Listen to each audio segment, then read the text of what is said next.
Good morning, everybody. John Sfiocla here with the Gen AI News Briefing, rating your top news essential, important, or optional. We have Luda, Kopkina, Ankash, Tim, and myself, John. This is our 387th show, so welcome this morning. And if you want to look at the articles, just go to gaiinsights.com/articles. And then also, if you want to comment or anything, love to have audience interaction here. We'll try to answer any questions or deal with any issues. And of course, like and subscribe if you get a chance for our YouTube channel. All right, Akash, first article, please. Sure, thanks, John. So the first one that we have for today talks about how cybersecurity leaders are securing AI infrastructures. Yeah, all kinds of stuff going on here with security as these things get more and more ingrained in organizations. What do you think here, Tim? I was between optional and important. I think probably I'm going to say important because there just isn't enough attention paid to this, and there's nothing super new here, but it's a good overview of the challenges that are now introduced by, as the security people like to say, another threat surface. So you have now different kinds of attacks that can occur, and you need to prepare for them, and you need to do it as you're rolling these things out. And that was one of the points the article made, which I think is correct. There's a tendency to want to get to the function without putting the security in. And in fact, I could criticize the foundation models themselves at that level. Sure. And that's a real issue, that you get these things rolled out and it's hard to retrofit security. So I would say important. It's not the most detailed article, but it's a good overview and makes the point that you need to pay attention to this stuff. Yeah, it's got a bunch of interesting citations in terms of different, surveys and so forth. And yeah, I wonder if even the concept of a threat surface will survive, because I think when you think of a semantic network, it's really not a surface. But anyway, it's not really 2D, if you will. Yeah. Yeah, I was coming out as important as well. What do you think here, Luda? Yeah, important. So they cite the Accenture report and the statistics that only 36% of technology leaders admit that AI is outpacing their security capabilities. And out of those, 77 lack the data and abilities to put in a good cybersecurity infrastructure. So it's kind of very, very critical stage. So certainly important. I don't think it's essential because it doesn't really provide that much guidance. It just raises the awareness. Important. All right. Paul? Yeah, I want to echo Tim's that this needs to be continued to emphasize. So important here. John and I were at a half-day Gen AI training session yesterday with the CEO, his management team, his top 40 leaders. And obviously a lot of excitement in that room for Gen AI and how it can transform their business. There was one of their security folks in the room, and he's on his heels, and security really wasn't even brought up. So definitely needs to be on the attention more. And I think this is a good chart for the CIOs to send and help get budget also for the security team. So important. All right, we got an important Akash. Where are you on this? I'm important as well on this, John. For all the reasons Tim mentioned, I think it provides a good overview of all the sort of security breaches that we have seen till now, and have some good articles to refer to as well, especially the Anthropic one, I would say. So important for me as well. All righty, important it is. Next. Okay, the next one that we have is a use case from AWS, which talks about how Trellix uses AWS Gen AI for cybersecurity integration. Yeah, I was reviewing this one. Obviously, cybersecurity is a big deal. This notion of being able to they do talk about being able to take 40 hours of work and being able to squish it down into doing Trellix integration.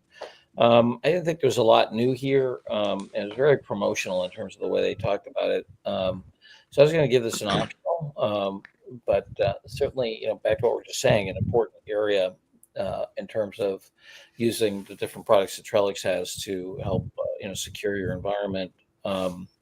This was, let's see, a combination of McAfee and what was this? Not Red Eye. What's the other company that came together? LangChain? No. The two cybersecurity companies that came together in 20, I think it was 2022 to create. Oh, right. It starts with an N, doesn't it? No, it's something I. Anyway, Okay. at McAfee. Anyway, so not a bad case study, but I was going to give it an optional. What do you think here, Luda? Actually, I was on the important for a slightly different reason.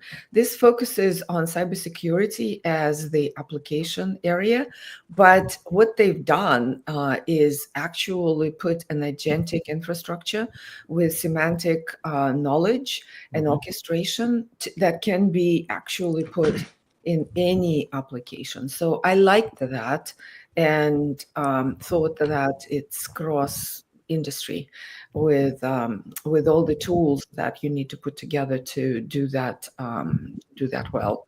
So I was on the optional important side. All right. So on the fence, Paul. He said optional. I can lip read. Okay. Sorry. Optional. I forgot, we gotta get back to little charts again. I haven't about Barney either. Yeah. Akash. Optional, John. All righty. Optional it is. All right. Next. Okay, the next one that we have comes from Thomas Tom K and talks about developers reinvented.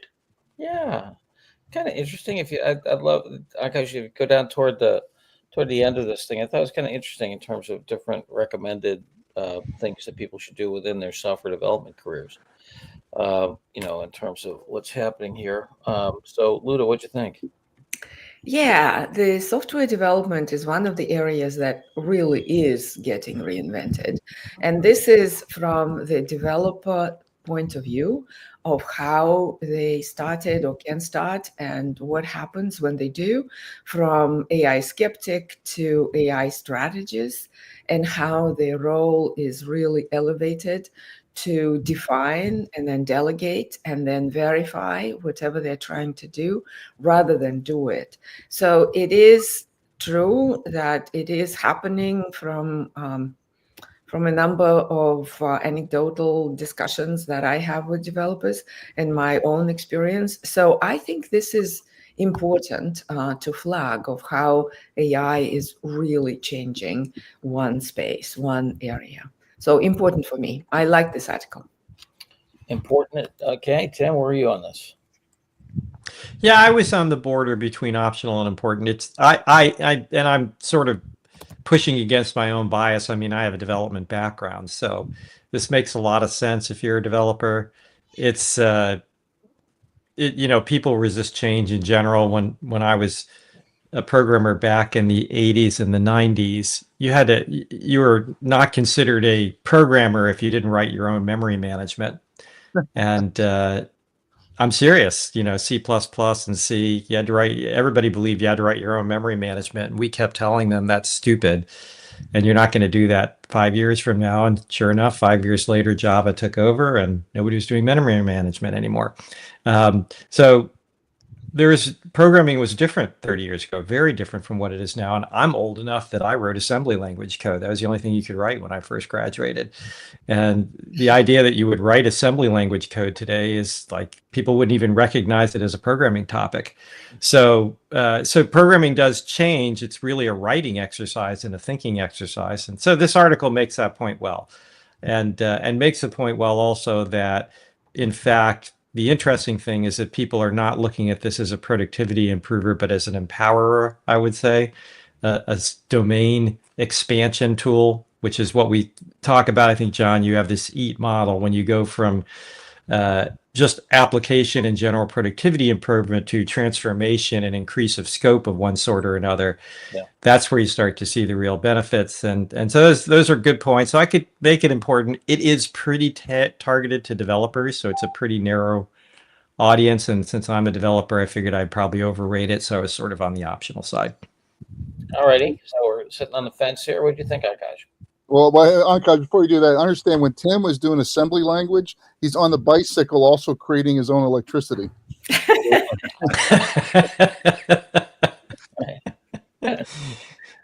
Yep. 300. I did have a dial-up 300 baud modem, which Oh you my know, I remember that. Yeah. yeah, Yeah, takes 'cause- about 5 minutes to get a couple of characters across. with an acoustic coupler. Yeah. Okay. Yeah, with an acoustic coupler, you stuck the phone in. Yep. Yep. Oh gosh.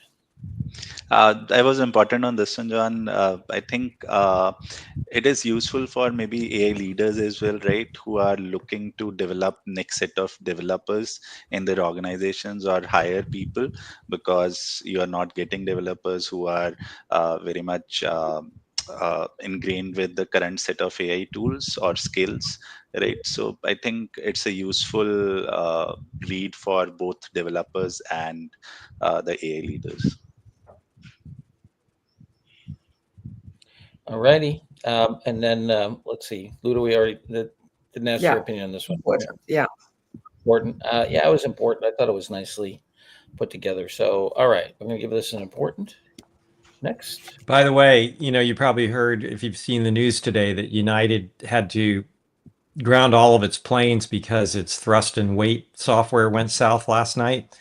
Just an example of, you know, I can give you a long diatribe on that's the reason why this article is important to developers, because most development is terrible and most software systems are terrible. And as a result, you get things like the CrowdStrike problem, which brought most of the internet down in a second. And now one simple problem brought an entire airline to its knees. Yeah. Just shouldn't happen. Yeah. Well, yeah, it certainly is. Yes, resilience and security aren't the two first words that come to mind in terms of how the big model companies are dealing with all this. Yeah. Nice. Akash, next article, please. Okay, the next one comes from Microsoft, and they have introduced a new tool called VeryTrail, which can detect hallucinations and trace provenance in multi-step AI workflows. Yeah, here we got AI researcher Dasha, I think originally from Canada. An impressive research background here, coming up with this VeryTrail hallucination detection process. What did you think here, Tim? You know, it's very interesting. And I was leaning towards giving it an important, even though it's a research article, because it's a research article in an important area at two levels. First is it's detecting hallucinations, which is a big challenge. And if you can do anything to substantially improve the detection and understanding of hallucinations, I think that's going to be a big deal. The second thing is that they use knowledge graphs. And so they create knowledge graphs, and this gives much more explainability and ability to diagnose and, golly gosh, an actual model of the underlying architecture, which could also be really important if it turns out to be robust.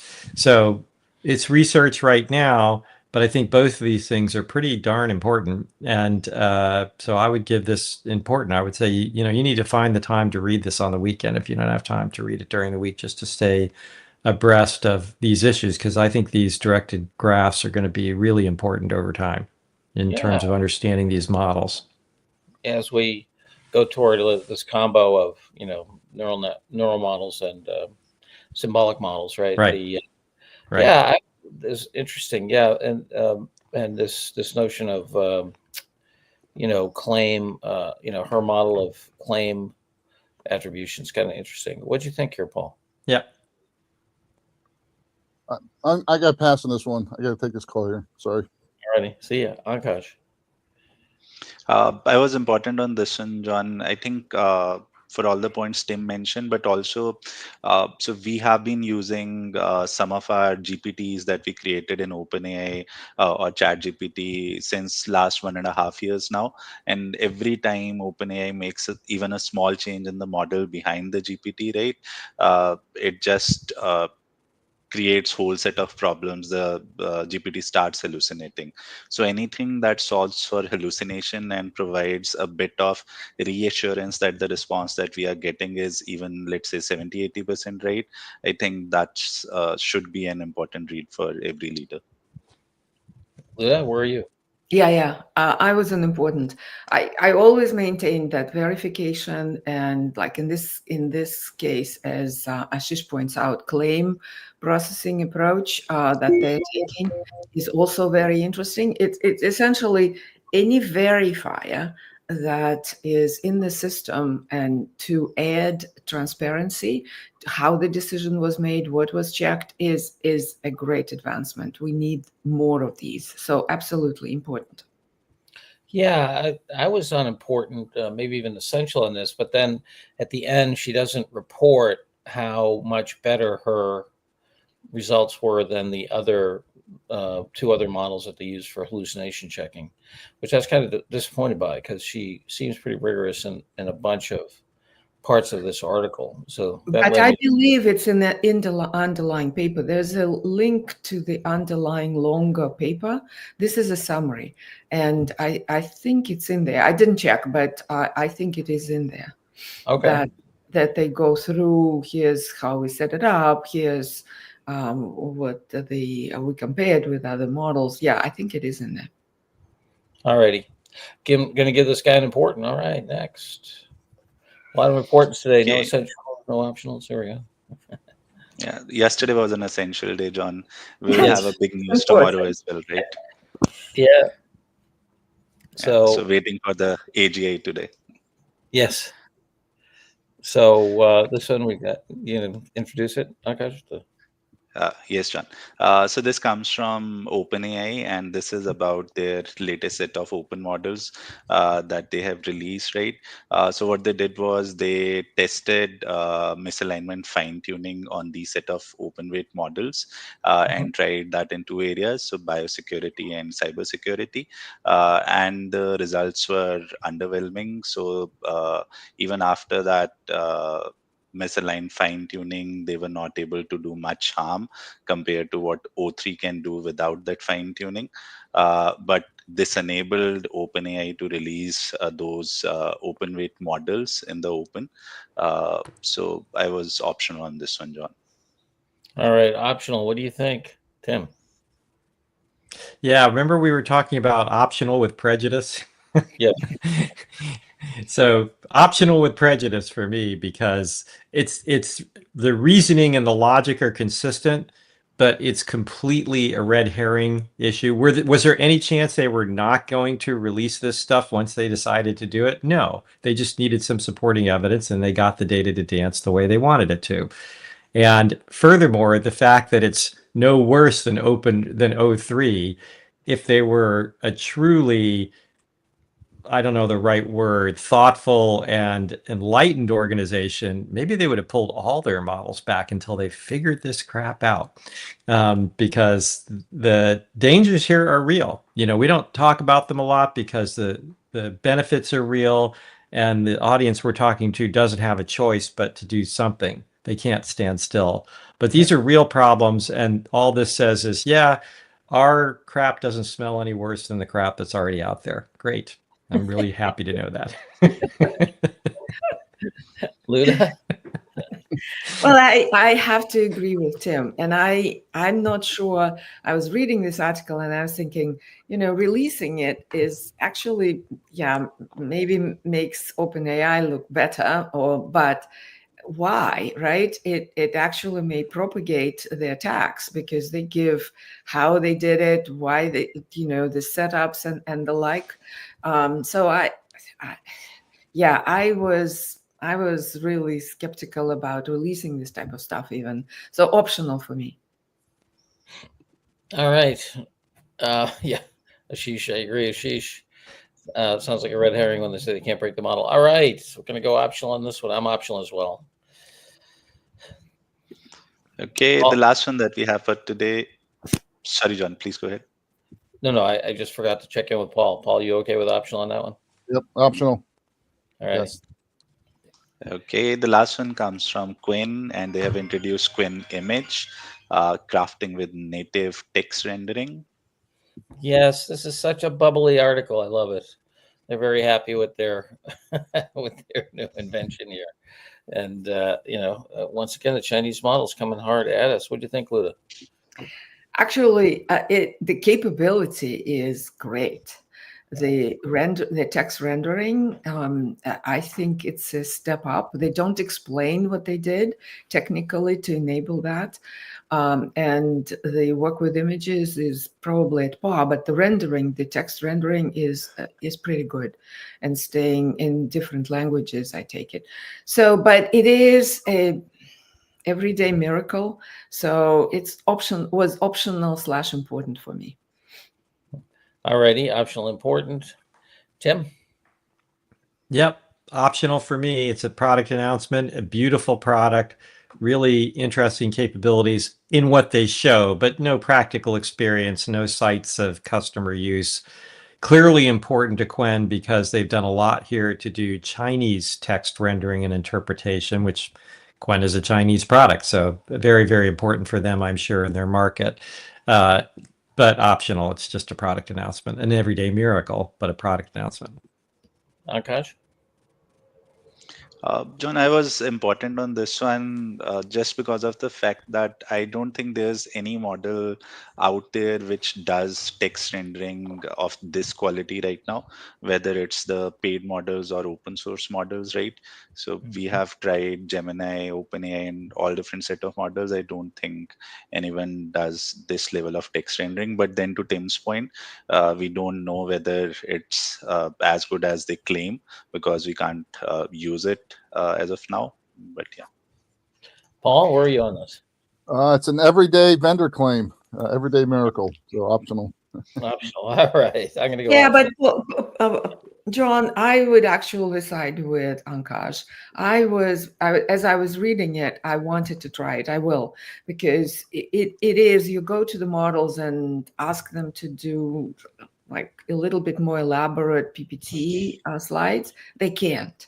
So if that really does what it says, this is a major step up. And I think leaders need to know that. Okay, I'll give it an important then. All right, so making the case for important. So, Akash, if you can put the top board together, any announcements? Tim, anything? Nope. Couple on my end, John. I just maybe we can take 2 minutes or share that training we did yesterday. It was a really impressive set, and it really reinforced to me the power of having an executive team focus on their employee use policy with a secure employee chatbot in person, which is completely different than sending a bunch of URLs and telling people to go take some case on Gen AI. So, that group was energetic and excited, and I think we've really helped them jumpstart their AI initiative.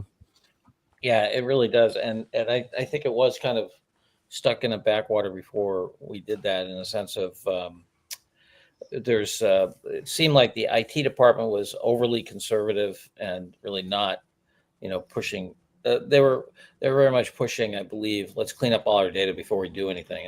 And that for this particular business, I don't think was the correct answer. So that's the importance of building capability directed by the line executives, the ones who own the profit and loss statement, and capability building, I think is really important. This is too important to leave just to the IT department. Yeah, and what a fortunate company to have a CEO that enthusiastic that's taken 45 of the top leaders off the line to work on this. 2 other quick announcements. One, we are approaching our 400th show. So that's a nice milestone for all of us, and it's an amazing journey here. And then lastly, for this Monday's Learning Lab, John's going to walk through China versus U.S., some thoughts on that really important competition that's slowly weaving its way, I think, into more people's awareness. Yeah, it's amazing. All right. Luda, anything? Or Akash, any announcements? Nope. All right. No essentials today. 2 optionals, 4 importance. Great. Well, have a great day. Sorry. Hang on, one other announcement is Forbes is now official partner of our conference. Yay. As a transfer Woohoo.